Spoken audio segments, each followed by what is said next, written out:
Bani İsrail elinde padişaha anın janındагы вазирлери паланча алым, паланча молдо, өтө таквалуу, сизге насаат айтсын, сизин жаныңызда жүрсүн деп, бул дагы өзү пакта койгон адамдар да. Кошоматчылар.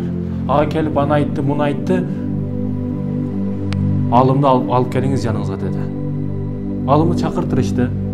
Келгенден кийин сен менин жанымда жүрсөң, насаат айтып жанымда жүргүн, мага керектүү кеңештеримди айтып жанымда жүргүн деди. Жанымда болгон деди. Падышага карап туруп, вазир молдо баягы алым карап туруп, макул мен көнөйүн, макулмун мен.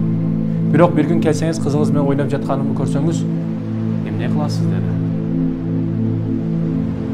Кызыңыз менен ойноп жатканымды көрсөңүз, эмне кыласыз деди. Падышанын ачуусу келип, "О, эмне деп жатасың? Эмне деп атасың?" деди. Шондо карап туруп, "Мен качандан кайсыдыр бир учурларда күнөө кылганмын. Мен дагы күнөөлүү пендемин, адашуучу пендемин. Мен күнөө кылып, жаман иштерди кылсам дагы менин рызкымды ар дайым берип тура турган Аллах. Ал падыша бар. Канчалык күнөө кылбайын, мени кечирүүчү падыша бар.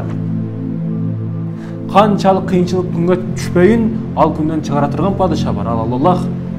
Ошондой берешен заттын эшигин таштап, сени эшигиңе келейинби деди падышага.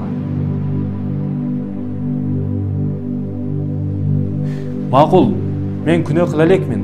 Бирок ошондой болуп калышы мүмкүн, кызым ойноп жатсам, эмне кыласың деп, оозумду эле айтсам, сен кандай гана жазаларды берем деп жатасың. Эгер күнөө кылсамчы деди. Ошентип сөзүн айтты да сарайдан чыгып кетти.